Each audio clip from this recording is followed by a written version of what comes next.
Okay, good morning. Sunday salutations. It's October 16th. Good Lord, 2016. October 16th, 2016. Coffee?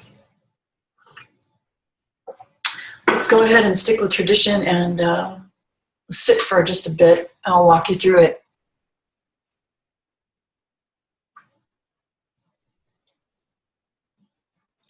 And make sure your feet are firmly planted, or if they're crossed and you're sitting not on a chair on the floor, just say hello to your personal grounding.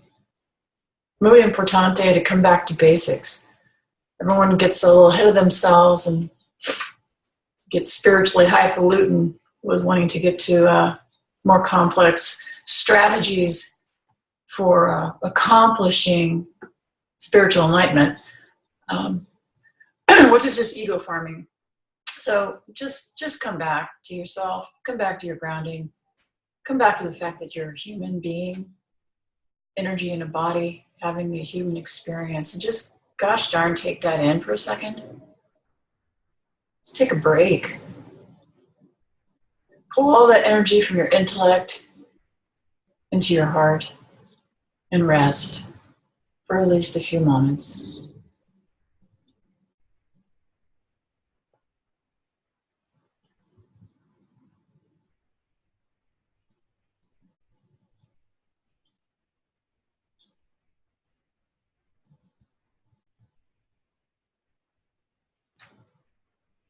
When we sit in the heart and give the intellect a break, the mind a break, notice the spaciousness and the ease and the simplicity.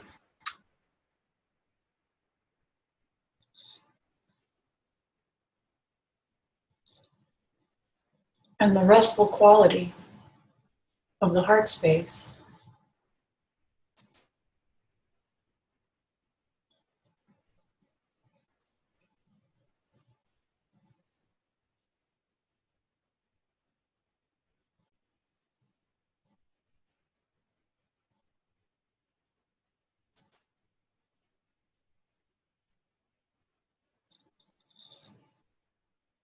The heart space is vast and is the space of discernment versus the mind space, which is judgment.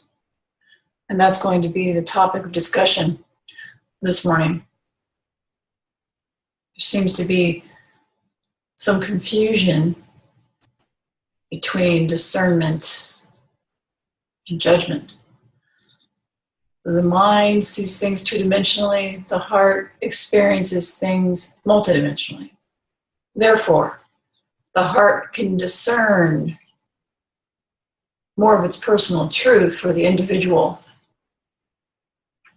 that's inhabiting it, versus the mind, which sees things two-dimensionally and is constantly moving through right or wrong, up and down, assessing this paradoxical existence on planet Earth that is a raving dichotomy on the surface, but a vehicle for understanding the unity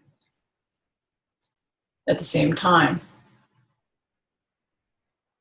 And that's why people get confused, because they get ahead of themselves. They try to put themselves in the idea of unity without unifying their own judgments and aversions and attachments.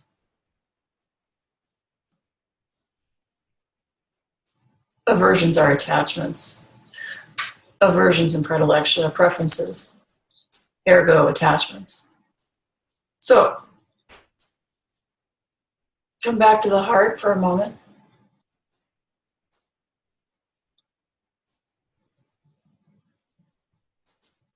Give your mind a rest. The mind is unfortunately overused to live one's life. So it's like a janitor becoming the CEO. Both are necessary, but neither can do the other one's job. And don't get politically correct on me. Just save it.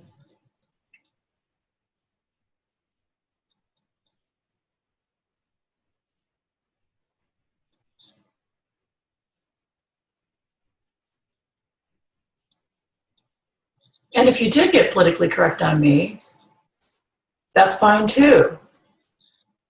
Now I've opened my eyes. Because the mind wants to always find the problem and decipher right or wrong and to jump on anything to feel superior. A janitor is a gracious job, as a CEO is a gracious job. Get beyond language. Language is powerful, and people are trying to renegotiate reality by manipulating language, which is just a fool's game. I'm seeing that a lot right now. I'm going to jump right into the content. It's 9/11. How auspicious. Judgment is personal. It comes from a personal attachment to wanting things to be a certain way or preferring things to be a certain way. And the danger with that is that the world has used judgment to justify moral code of ethics. And that's fine. That's needed when you're just living at this level. Like here's the danger. And not the danger, it's the truth. The earth level is a third chakra level. It's a action level, ego. We need ego, but cultivation of identity, personal identity, which is farming the ego, which I like to say, lives by code, right and wrong, up and down. The mystic sits in a different place, not better, just it wants to sit in the reality of the situation, which is past right or wrong. Ergo, Rumi's poem, right? I'll meet you in the field, past right or wrong, blah, blah. It's a practice to get there. And we use judgment, which is personal predilections, personal assessments, to find the place of discernment. And discernment is impersonal. And it's personal in the sense that discernment comes from within. My body says I need to eat macaroni and cheese. I need to eat macaroni and cheese. There's not an emotional connection to it. Or this policy is appropriate for me right now in my life.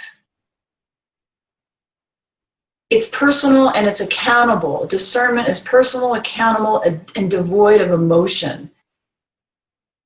The dark emotions, anger, rage, greed, lust, all the suspects, fear. It's in the moment action, left or right. I feel I need to go left. You do it. It's a very simple way of living. Judgment has an emotional content to it that's personal. That's part of your particular, what do they say these days, narrative. I don't like that. That's ethically wrong, right? Right now, you hear a lot of that crap right now. That's a personal assessment, a judgment. It's not discernment.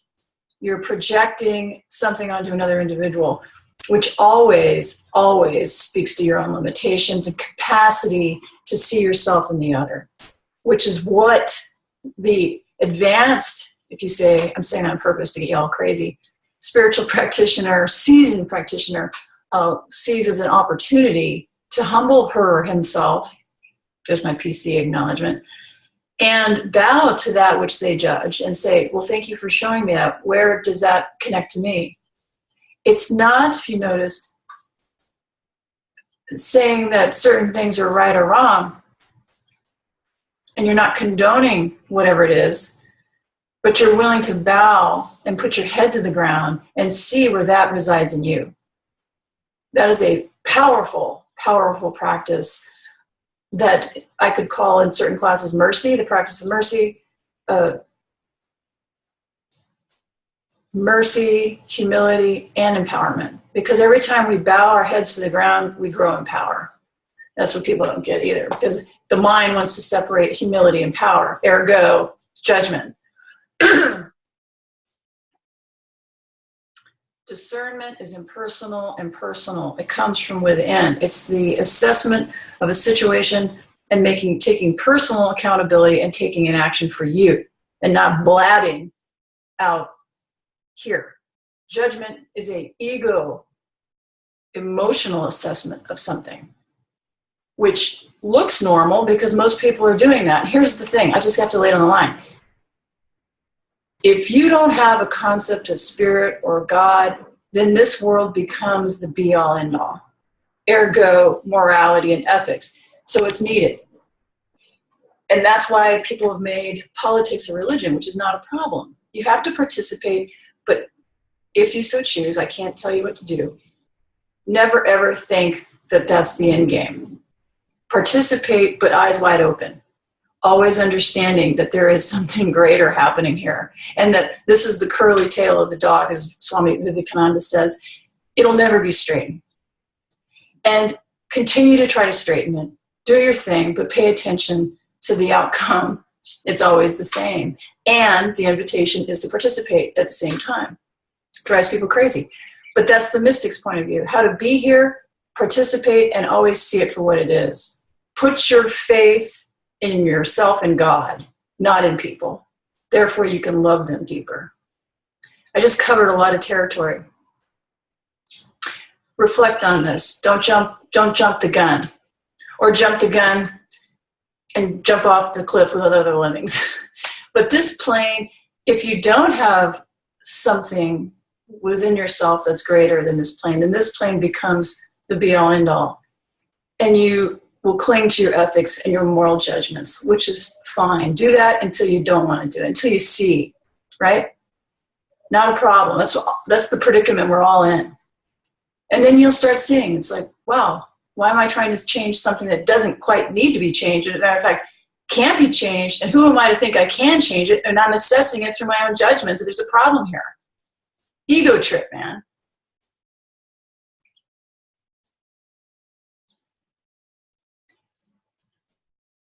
Aloha. Lots of love. Bye.